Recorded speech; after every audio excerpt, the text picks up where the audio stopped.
Ceci est une autre vidéo sur un super matériau de construction fait maison et bon marché, à partir duquel on peut fabriquer presque tout. Je l'ai filmé toute l'année. Comme la dernière fois, je veux donc organiser la saison de construction précédente. Je pense qu'il le mérite encore une fois. Pour les habitués de la chaîne Chansons de Yasha Koziak, qui suivent au chant tous les projets, cette vidéo les intéressera aussi, car j'explique comment nous avons plaisanté sur le choc des oligarques face à ce matériau innovant. Les oligarques sont choqués et agissent déjà contre nous, autoconstructeurs amateurs de construction très économique. Ce n'est plus le moment de plaisanter. J'en reparlerai plus loin. L'utilisation de ce matériau permet de résoudre rapidement et facilement de nombreuses tâches de construction et agricoles. Leur cercle ne cesse de s'élargir. En fabriquant de nouvelles plates-bandes hautes et chaudes, on a pu économiser près de 2 fois plus de matériaux innovants, les rendant ainsi très bon marché. J'ai aidé mon ami Dimitri lorsqu'il s'est lancé dans l'apiculture en ruche-tronc. Nous avons beaucoup souffert en fabriquant traditionnellement les ruches-troncs, mais tout a changé, après avoir utilisé ce super matériau. J'ai aussi utilisé ce super matériau pour fabriquer une nouvelle allée de jardin. Tous les doutes sur le manque de solidité ont été complètement dissipés cette fois. L'installation simple est devenue encore plus facile, et maintenant il n'est même plus nécessaire de démonter quoi que ce soit. Dern a développé de nouveaux murs ultra isolés pour les maisons à ossature, semblables à ceux du projet Maison à 1000 $. Cette fois, les murs sont immédiatement très droits et ne nécessitent pas l'application de revêtements, de finition, de nivellement très coûteux et laborieux. Parallèlement, leur coût de revient est resté stable. Une plate-bande haute et chaude, cette fois ronde, a été créée. La rigidité des structures cylindriques a permis d'économiser des matériaux et simplifier le montage. À partir de ce super matériau amélioré, une nouvelle version d'une toiture ultra durable a également été fabriquée dans mon projet ultra économique Maison pour 1000 $. Elle n'est pas inflammable et j'espère sera très durable. Tout cela prouve clairement qu'en utilisant un super matériau, on peut aller de l'avant même en ces temps très difficiles. Les composants simples sont disponibles en magasin de bricolage et se transportent en voiture ou sur un chariot de jardinier. C'est notre chance jardiniers, maraîchers, villageois et citadins de dépasser le soi-disant milliard d'or dans tous les domaines. Bonjour à tous, procédons dans l'ordre. La nouvelle saison de construction a commencé par un échange d'expériences. Fin février, avec mon ami Constantin, nous sommes allés dans la région de Pskov chez notre ami Denis pour voir comment sa maison avait passé l'hiver. L'hiver dans cette région a été neigeux. Il nous a semblé que Denis avait l'air effrayé. La couche de neige tassée était assez épaisse.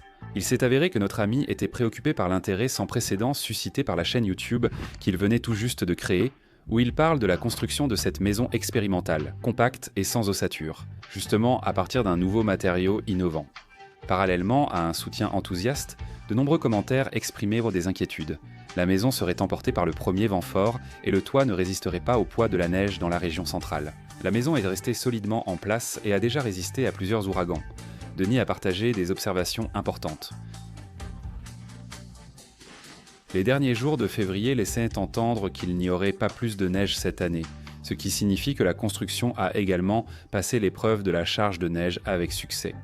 Nous avons aussi examiné la première construction avec ce matériau. C'est avec celle-ci que Denis a commencé à se familiariser avec les innovations dans le domaine de la construction. Les murs de la nouvelle maison ont coûté à mon ami beaucoup moins cher que ceux de la maison principale, construite selon la technologie classique. Moi aussi j'avais très envie de fabriquer quelque chose de nouveau avec ce matériau miracle, et j'ai décidé de refaire une toiture ultra économique, ultra légère mais tout de suite chaude. Dans le projet Maison pour 1000 $, la première version de la toiture a été réalisée de manière très imprudente à partir de feuilles de polystyrène extrudées collées entre elles, que j'ai simplement peintes avec plusieurs couches de peinture de façade pour les protéger des rayons ultraviolets du soleil. Eh bien c'est très simple du côté des inconvénients. Le fait du toit était picoré de temps en temps par les oiseaux. J'ai acheté tout le nécessaire et dès février, j'ai travaillé dans un garage-atelier chauffé. Bien sûr, cela ne signifie pas qu'il faut refaire une toiture en polystyrène extrudée tous les 4 à 5 ans. La première version m'a apporté de précieuses informations expérimentales, ce qui m'a poussé cette fois à réaliser une toiture censée durer plus de 50 ans. C'est justement la durée de vie minimale annoncée par le fabricant du Pénoplex. Quand les nouvelles pièces de toiture ont été prêtes, ma femme m'a demandé de créer aussi 2 grandes plates-bandes surélevées et chaudes avec ce matériau. La première, grâce à ses parois isolantes, a offert d'excellentes récoltes en 3 saisons seulement. Ce n'est pas correct ainsi, mais ça laisse comme ça. Il m'arrive parfois de mettre la colle du mauvais côté. Mon corps s'est remis en marche après l'hiver, alors j'ai vite construit les nouvelles plates-bandes.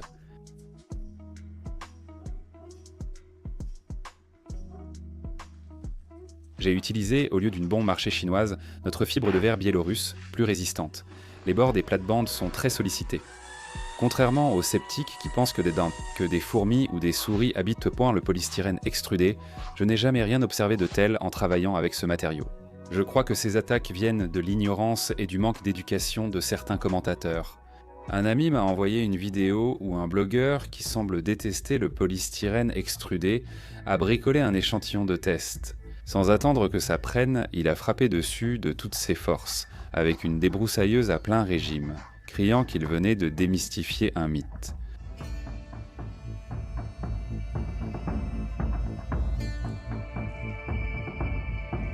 Ce camarade n'a même pas pris la peine d'appliquer une couche de finition décorative, qui apporte pourtant beaucoup de solidité au matériau pour résister à ce genre d'agression.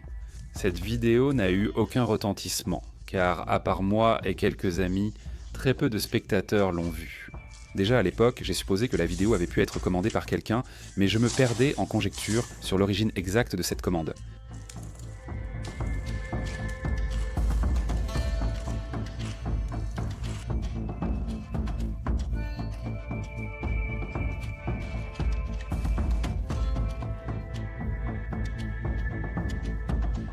Sur la première plate-bande, les bords en haie sont enterrés dans le sol sur presque la moitié de leur hauteur. C'est justement grâce à cela qu'ils tiennent solidement dans les nouvelles plates-bandes. J'ai opté pour une méthode classique avec des piquets porteurs, ce qui a réduit de moitié l'usage de super matériaux sans changer la quantité de matériaux. J'ai obtenu 2 plates-bandes. Pour la première, je note 1, je n'ai pas du tout pris en compte l'apparence. J'ai juste tracé des lignes façon pierre naturelle et recouvert d'un vernis antiseptique teinté pour enduit. Ça a aussi un aspect plutôt sympa. Mais ça, c'est venu plus tard. Un style méditerranéen s'est développé pour nos petites formes architecturales de cour, donc j'essaie de m'y tenir. Et si vous n'avez pas l'intention de tester la solidité des plates-bandes à toute force, que seul le rendement compte et que l'apparence passe au second plan, alors vous pouvez ne pas faire de finition du tout. Mais je l'avoue, ces travaux de finition sont très apaisants pour les nerfs, surtout en ces temps agités.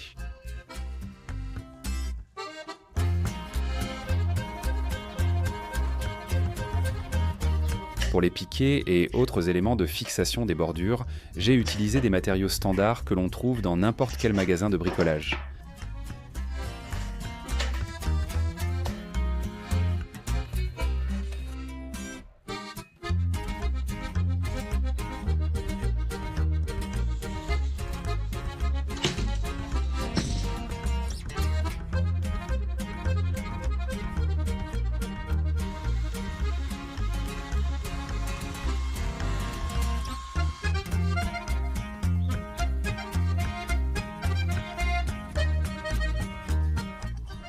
Je vais vous montrer comment fabriquer des matériaux standards pour les bordures, ainsi que des piquets et d'autres éléments de fixation standards. Comment fabriquer des piquets standards, des éléments de fixation et des matériaux standards pour les bordures. Comment fabriquer des piquets standards et d'autres éléments de fixation des bordures.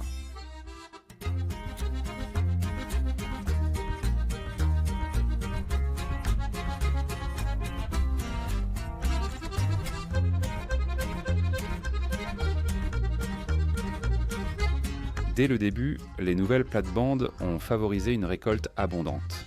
Si vous les paillez avec de l'herbe coupée, il faut arroser très rarement, car le paillis empêche l'évaporation de l'humidité. Le pénoplex est totalement imperméable, donc il n'y a pas non plus de perte d'humidité par les bords, et il n'y a aucun problème à couper les bordures des plates-bandes avec une débroussailleuse à une vitesse adéquate. J'ai des modèles à batterie puissants, et si on exagère, des éclats de bois volent des bordures en bois, les amis. Je pense qu'il existe un minimum d'outils électriques essentiels que tout le monde devrait avoir, pas seulement les bricoleurs. Par exemple, pour résoudre facilement les tâches domestiques, ce qui arrive très souvent. Je suis presque sûr que chacun d'entre vous aura certainement besoin d'une visseuse à la maison. À la fin du mois de mai, j'ai rendu visite à mon ami Constantin.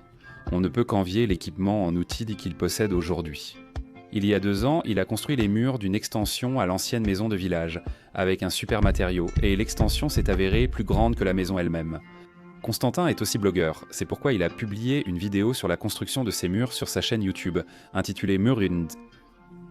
Mur du premier étage en pénoplex selon une technologie sans ossature. Dans la vidéo, il s'est qualifié de pionnier. J'ai pensé à ce moment-là que les véritables pionniers étaient tout de même les Japonais. La vidéo a fait exploser Internet. Constantine ne s'attendait pas à ce que la construction du mur semble aussi simple et prenne si peu de temps. Faute de réserve d'or, la construction est devenue un chantier à long terme, ce qui est l'ennemi des autoconstructeurs. Constantin avait de grands projets, démonter le toit de l'ancienne maison et ériger les murs du deuxième étage avec un super matériau couvrant l'ancienne maison et l'extension. Durant ce temps, son ami rassemblait matériaux et fonds pour poursuivre les travaux. Sous la vidéo, aux commentaires de soutien s'ajoutaient toujours plus de messages malveillants. Certains affirmaient que ces cloisons céderaient au moindre vent, que les portes étaient inutiles car traversables, et d'autres propos similaires. Mon ami a commencé à beaucoup douter, car il ne possédait pas en lui une force intérieure solide, fondée sur un sens intuitif de la résistance des matériaux, sur lequel je m'appuie constamment. Je cherchais une solution pour éviter de reculer, en renforçant le mur avec une ossature classique, tout en gardant l'aspect innovant. J'avais peur qu'on le traite de menteur. La technologie du corset a été créée pour renforcer les murs du premier étage, et grâce à elle, nous gagnons aujourd'hui. Ce sont simplement des planches, dehors et dedans, collées à la mousse et fixées au mur avec des vis auto-taraudeuses. Le corset peut être vu comme une ossature, mais ces murs n'ont pas de ponte thermique. Mon ami a déjà décidé de construire le deuxième étage selon la technologie à ossature, mais au lieu d'utiliser la laine minérale classique comme isolant, il va utiliser le même polystyrène extrudé. Constantin est passé d'autoconstructeur à chef de chantier sur son projet.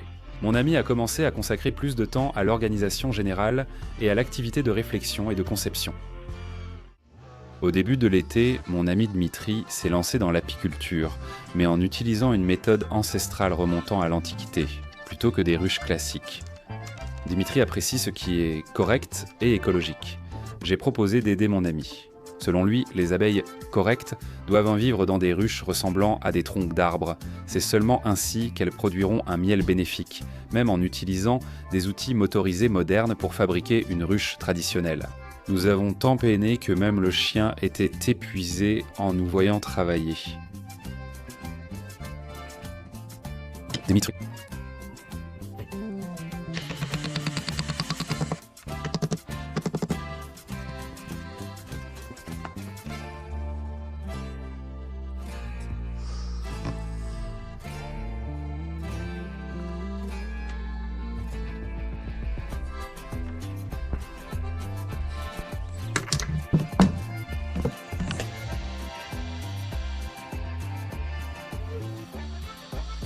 J'ai toujours un paquet de Pénoplex Confort en réserve.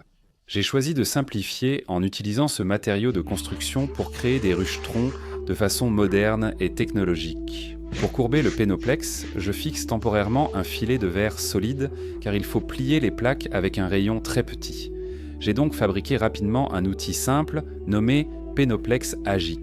Tout fonctionne à nouveau.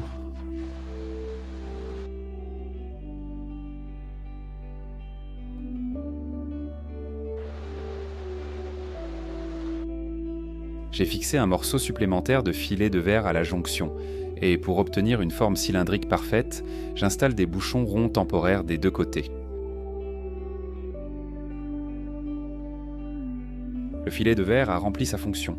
On peut le retirer et l'utiliser pour plier la feuille suivante.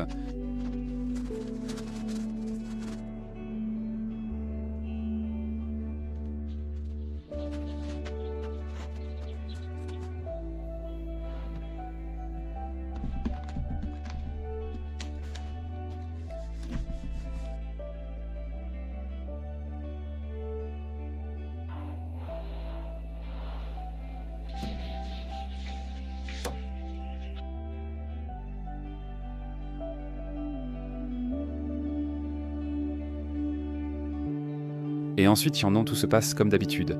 Les couches d'armature sont appliquées et nivelées.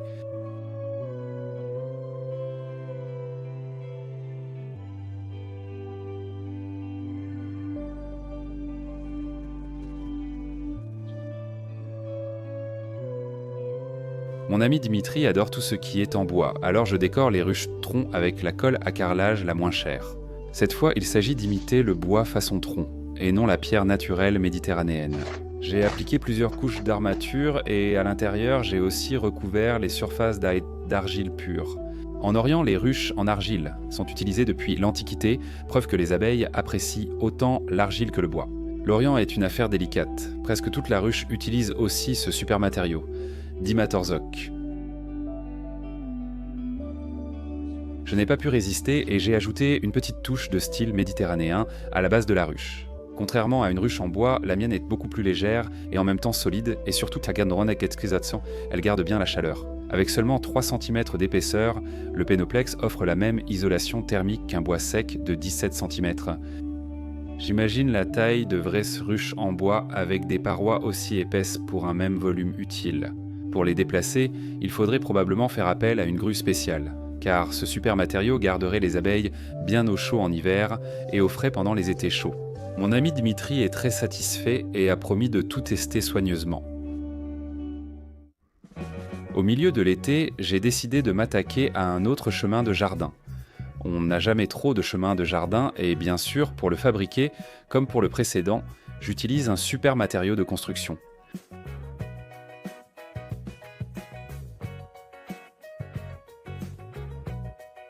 Tout comme d'habitude, une couche d'armature d'un côté, j'attends que ça prenne. Une couche d'armature de l'autre côté. La construction de notre maison principale utilise des techniques plus classiques. C'est sans doute pourquoi elle reste inachevée. Coût élevé, main-d'œuvre et manque de moyens. Près de 20 ans se sont écoulés depuis le début, mais il reste encore beaucoup de choses inachevées, et certaines nécessitent déjà des réparations. Un set-à-viart, il y avait des carreaux d'occasion qu'on n'a pas eu le cœur de jeter. Notre précédent chemin de jardin fait maison a été critiqué pour sa surface apparemment fragile, bien qu'il remplisse parfaitement sa fonction. Et qu'en penses-tu, Elon Musk ?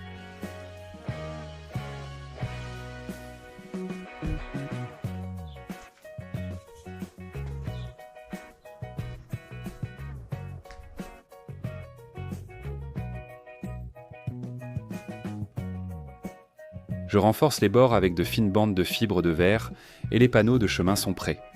On peut maintenant les poser entre les plates-bandes, je les ai aussitôt testés à cet endroit. On peut aussi aménager un patio près des autres constructions en super matériaux dans le jardin. Et si tu veux, fais-toi un espace pour prendre des bains de soleil, comme les vrais oligarques. Et tout ça pour 3 fois rien. La piste innovante demandait une installation ultra simple, et j'ai trouvé la solution. Plus besoin d'enlever la pelouse.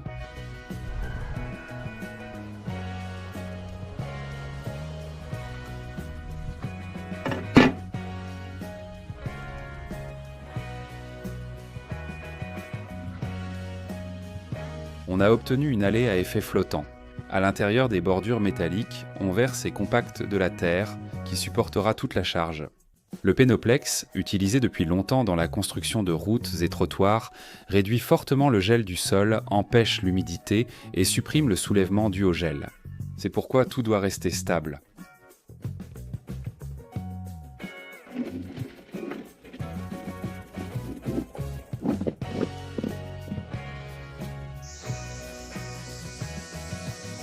Tondre la nouvelle allée flottante aux coupes-bordures est un vrai plaisir.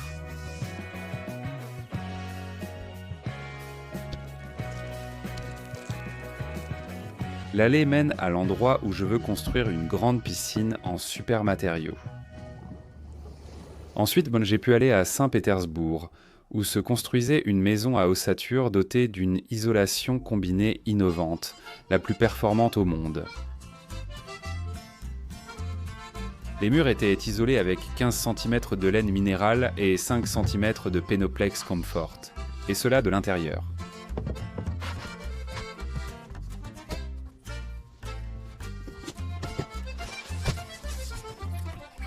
Et l'espacement est trop parfait. Ici, il y en a un, puis le suivant est à 60 cm, et ainsi de suite. J'ai beaucoup appris et j'ai aussi contribué au développement de cette technologie avancée.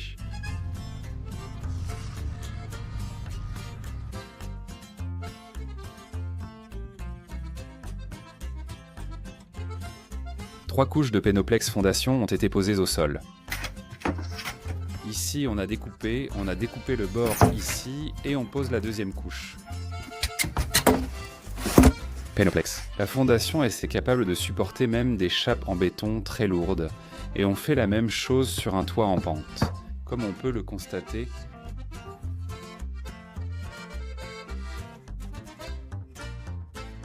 voici un projet aussi intéressant.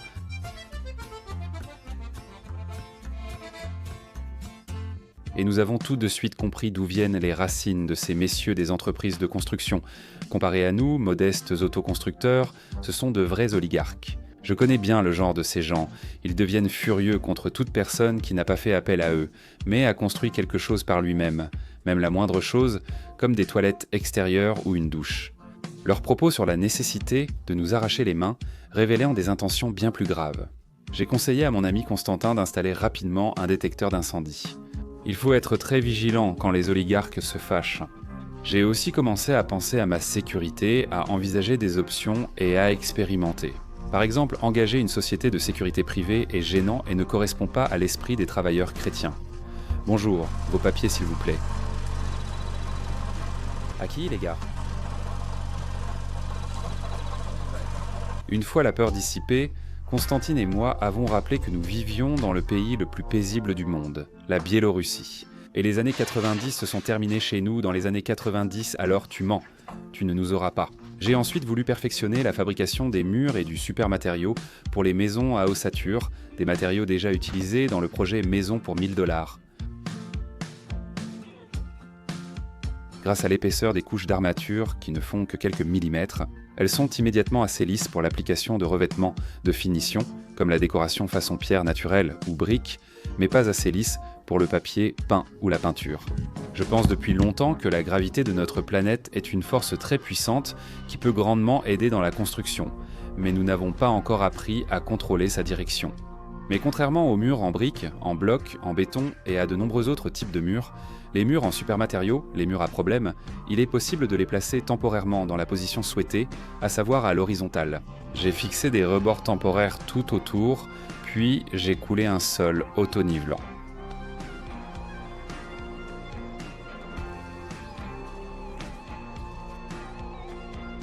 Les gars, je n'ai aucune compétence de plâtrier ou de peintre, mais la surface devient tout de suite ultra lisse, à l'œil comme au toucher.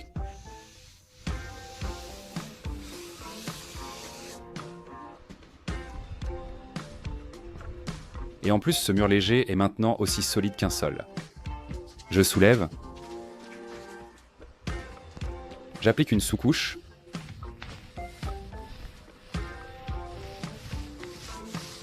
Je peins la première couche.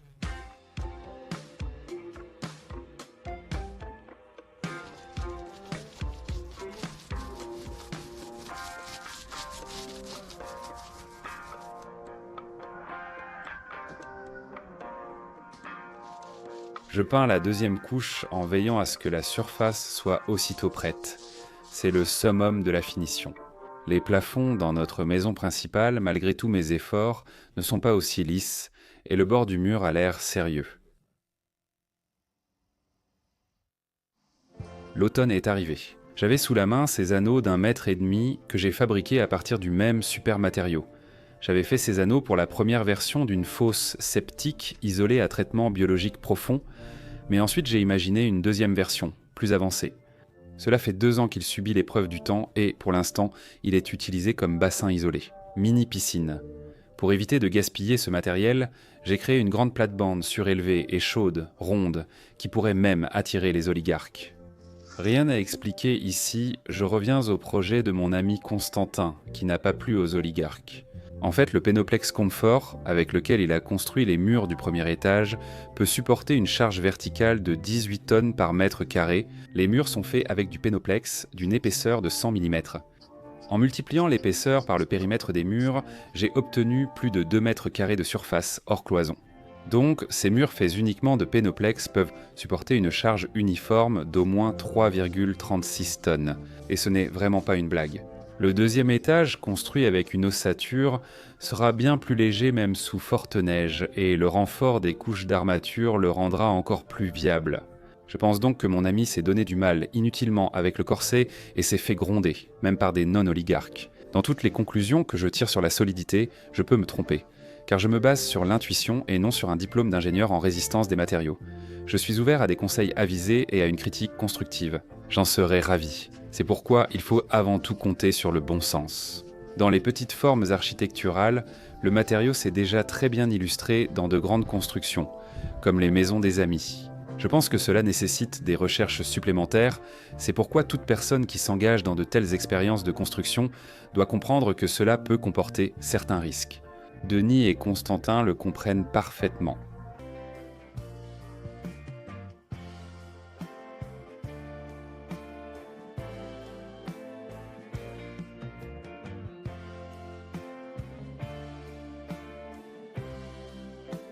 Mon ami Constantine, passionné d'innovation, était aussitôt présent et, ensemble, nous avons lancé de nouvelles solutions de toiture. Eh bien, mon ami Constantin m'a aidé, merci mon pote, je t'en prie.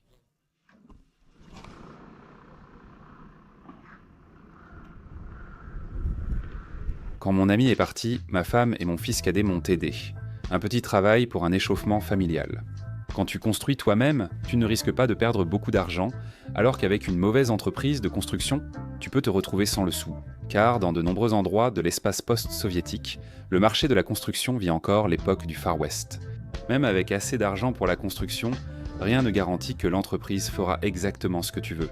En te lançant dans la construction sans connaître le secteur, tu as environ 10% de chances de trouver des entrepreneurs honnêtes. Comme on dit, il faut mesurer 7 fois. Dans les vidéos sur les oligarques peu scrupuleux. Il n'y a rien sur la façon dont mon ami a poursuivi la construction, comment il a fait un 2e étage et même un 3e demi-étage, comment il a construit un toit solide au-dessus de tout cela. D'après notre expérience, Century des Vanxons, s'associer rend la construction plus complexe et coûteuse que de faire seul. Enfin, nous avons eu le temps de nous occuper de la véranda de notre maison principale. Nous avons commandé des fenêtres en plastique bon marché, qui étaient considérées comme très chères. Entreprise fiable de Homiel, avec profil de production propre, fabrique des fenêtres depuis les années 90 et maîtrise aussi les bois précieux. En juin, ils ont tout calculé et pris l'argent. Mais le nouvel an arrive et nous n'avons toujours ni fenêtres ni argent. Il manque sans cesse la quincaillerie, le verre ou autre chose. Plaignez-vous où vous voulez, nous n'en savons rien. En 7 mois, j'aurais déjà vitré la véranda 5 fois moi-même. Et ce n'est qu'une véranda. Et comment construire une maison entière avec des gens pareils si un entrepreneur sur 2 commence à traîner gratuitement? Dans l'ensemble, cette composition reste intéressante.